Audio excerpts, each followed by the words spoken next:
Rise up, Americans, a reminder from President Ronald Reagan regarding who we are as Americans.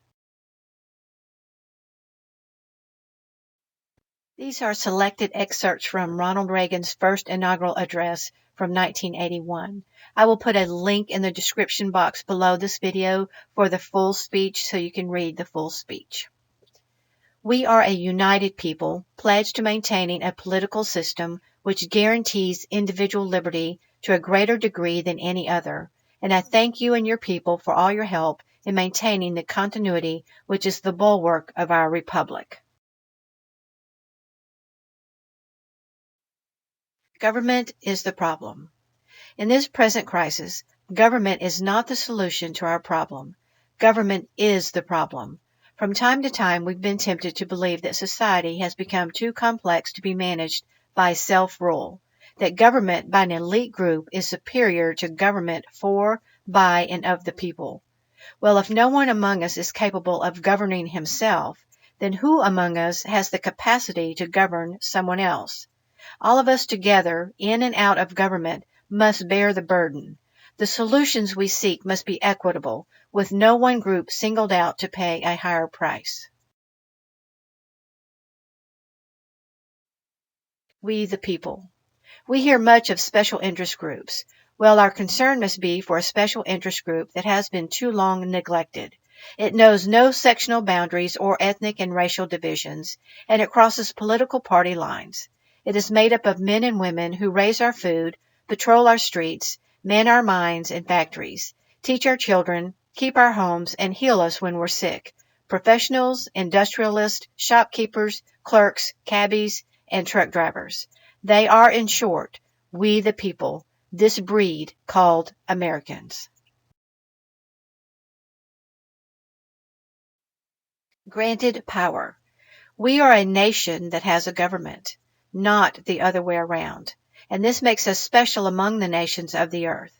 Our government has no power except that granted it by the people. It is time to check and reverse the growth of government, which shows signs of having grown beyond the consent of the governed. The states created the federal. It is my intention to curb the size and influence of the federal establishment and to demand recognition of the distinction between the powers granted to the federal government and those reserved to the states or to the people. All of us need to be reminded that the federal government did not create the states.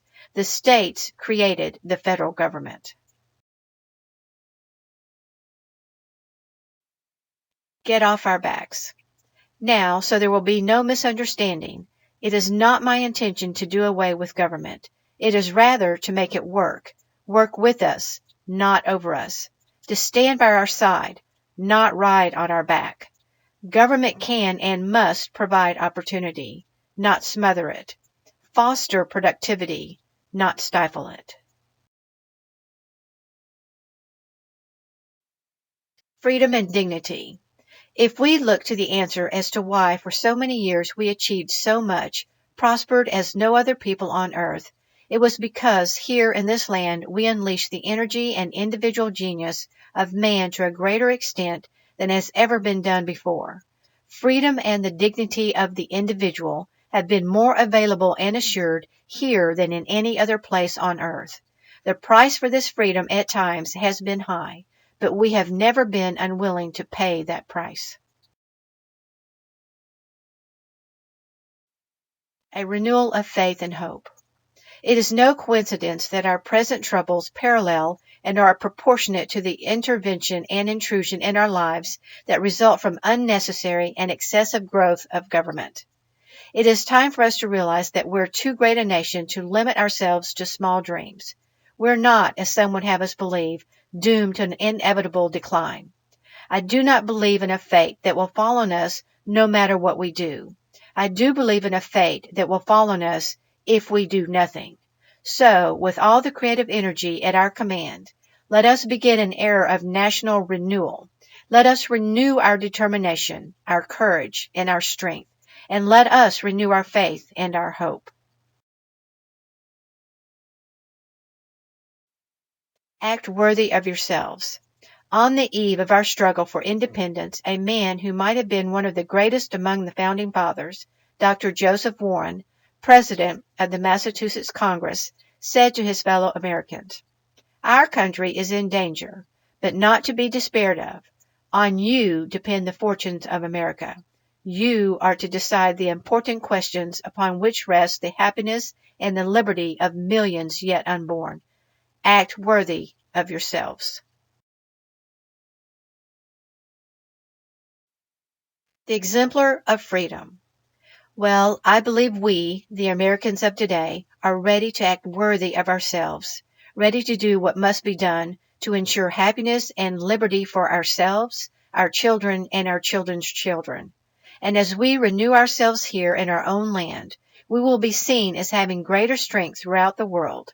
We will again be the exemplar of freedom and a beacon of hope for those who do not now have freedom. We will not surrender.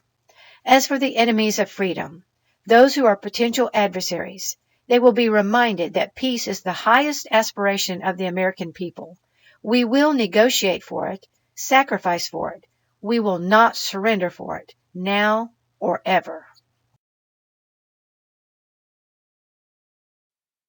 We will act. Our forbearance should never be misunderstood. Our reluctance for conflict should not be misjudged as a failure of will. When action is required to preserve our national security, we will act. We will maintain sufficient strength to prevail if need be, knowing that if we do so, we have the best chance of never having to use that strength. The will and moral courage. Above all, we must realize that no arsenal or no weapon in the arsenals of the world is so formidable as the will and moral courage of free men and women. It is a weapon our adversaries in today's world do not have. It is a weapon that we as Americans do have. Let that be understood by those who practice terrorism and prey upon their neighbors. A nation under God. I'm told that tens of thousands of prayer meetings are being held on this day, and for that I'm deeply grateful. We are a nation under God, and I believe God intended for us to be free. It would be fitting and good, I think, if on each inaugural day in future years it should be declared a day of prayer.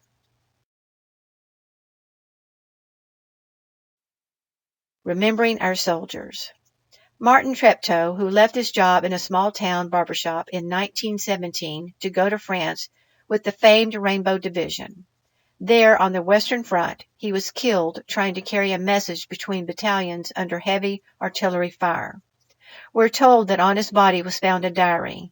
On the flyleaf under the heading, "My Pledge," he had written these words, "America must win this war. Therefore I will work.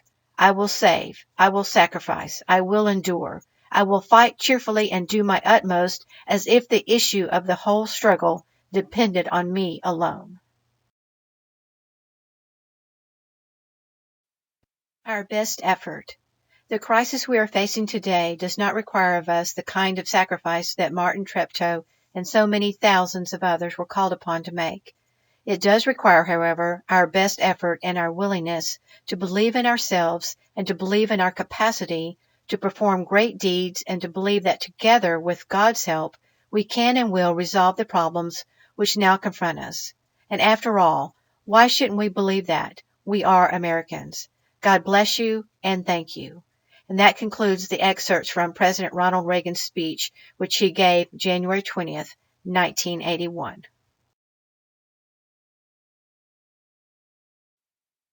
Still applicable today.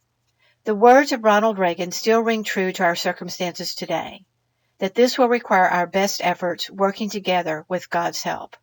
Whether you realize it or not, we are in a war of good versus evil, freedom and liberty versus tyranny.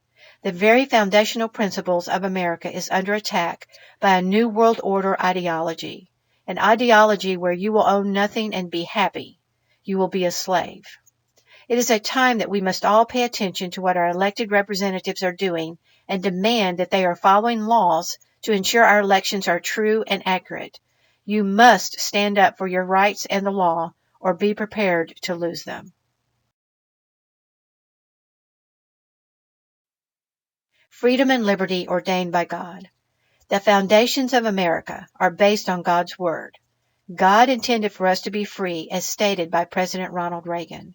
In Galatians chapter 5, verse 1, it says, "Stand fast therefore in the liberty wherewith Christ hath made us free, and be not entangled again with the yoke of bondage." Galatians chapter 5, verse 13, it states, "For brethren, ye have been called unto liberty. Only use not liberty for an occasion to the flesh, but by love serve one another." 2 Corinthians chapter 3, verse 17 states, "Now the Lord is that Spirit, and where the Spirit of the Lord is, there is liberty." These were taken from the King James Version of the Bible. Maxims of Law by Charles Weisman. Maxims of law are foundational principles of law, so it is the foundation which our law system is based upon. The government is to be subject to the law, for the law makes the government. The law is not to be violated by those in government. All political power is inherent in the people by decree of God, thus none can exist except it be derived from them. The main object of government is the protection and preservation of personal rights, private property, and public liberties, and upholding the law of God. A frequent recurrence to fundamental principles and a firm adherence to justice, virtue, and original law are indispensably necessary to preserve the blessings of liberty and good government.